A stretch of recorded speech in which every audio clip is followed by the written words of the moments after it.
Assalamualaikum warahmatullahi wabarakatuh. Perkenalkan, nama saya Rahmat Hidayat, NIM 2019 010031, Prodi Agribisnis. Di sini saya akan menjelaskan produk pada perusahaan Pabrik Jaya Bakpia Patuk 25 guna memenuhi persyaratan UTS Manajemen Produksi.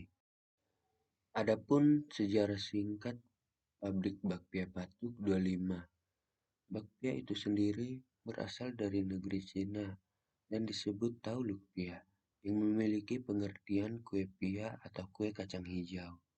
Pabrik Jaya Bakpia Patuk 25 didirikan pada tahun 1948 oleh Ibu Tan Aris Nio.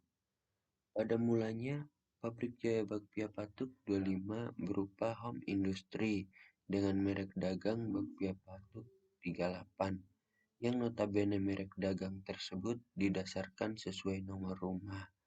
Lalu untuk di Yogyakarta sendiri, Bakpia Patuk 25 memiliki 5 cabang pemasaran. Selanjutnya kita memasuki pada proses produksi. Di sini saya akan menjelaskan bagaimana tahapan-tahapan produksi. Yang pertama adalah penjemuran. Penjemuran kacang hijau untuk menghilangkan kutu dan seleksi kacang, memisahkan kacang dengan kulit kacang hijau. Lalu proses yang kedua adalah perendaman. Pertama, kacang hijau dipecah menjadi 2 bagian dengan mesin pemecah biji, sehingga proses pemisahan kulit dapat dilakukan dengan mudah. Kemudian kacang hijau direndam kurang lebih 3 jam agar mempermudah saat proses pengukusan. Setelah direndam, kacang hijau dicuci dengan cara digosok-gosok dengan tangan hingga kulit kacang hijau terlepas dan terapung. Kemudian dilakukan pemisahan kulit kacang hijau menggunakan air yang mengalir. Lalu tahapan yang ketiga adalah pengukusan. Pengukusan ini kurang lebih dilakukan selama 1 jam sampai lunak. Lalu proses yang keempat adalah penggilingan. Penggilingan sampai halus menggunakan mesin penggiling bertujuan agar memudah dan mempercepat proses penggorengan. Hasilnya kemudian ditampung dalam tumpuk kecil. Alat ini prinsipnya sama dengan alat penggilingan mie. Lalu tahap yang kelima adalah pembuatan kulit. Bahan yang digunakan adalah tepung terigu, gula pasir, air, dan minyak goreng. Diaduk dalam mixer.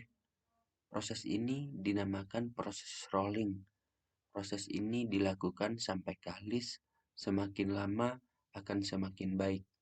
Lalu proses yang keenam adalah proses pemanggangan.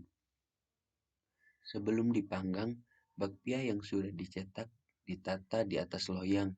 Satu loyang kecil terisi kurang lebih 54 buah dan loyang besar kurang lebih 150 buah.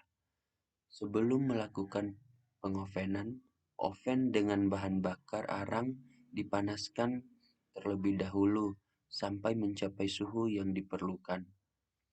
Selama pemanggangan dilakukan pembalikan agar bakpia tidak gosong. Lalu tahapan yang terakhir adalah proses packing atau pengemasan. Pengemasan mutu bahan baku dilakukan dengan cara penyimpanan pada kondisi yang sesuai untuk mempertahankan kualitas bahan baku. Selain itu, pihak perusahaan juga dapat memilih bahan baku yang baik untuk menggunakan.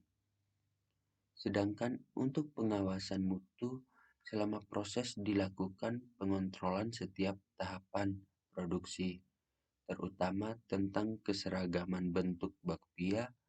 Pengawasan produk jadi dilakukan dengan cara sortasi terhadap bakpia yang tidak memenuhi syarat atau standar. Untuk sortasi ini biasanya dilakukan dengan melihat bakpia yang tidak gosong, kenampakan menarik dan tidak cacat atau pecah. Adapun pengendalian produk. Nah, untuk pengendalian, Bakpia Patok 25 memiliki 5 cabang di wilayah Yogyakarta untuk penjualannya. Hal tersebut cukup membuat banyak orang di luar wilayah Yogyakarta yang mengambil kue ini untuk kemudian dijual kembali. Salah satu hal yang membantu juga adalah situs web, satu sarana promosi lewat internet agar membantu produk terkenal lebih luas. Mungkin itu saja yang bisa saya sampaikan. Lebih dan kurangnya saya mohon maaf. Sekian, salam.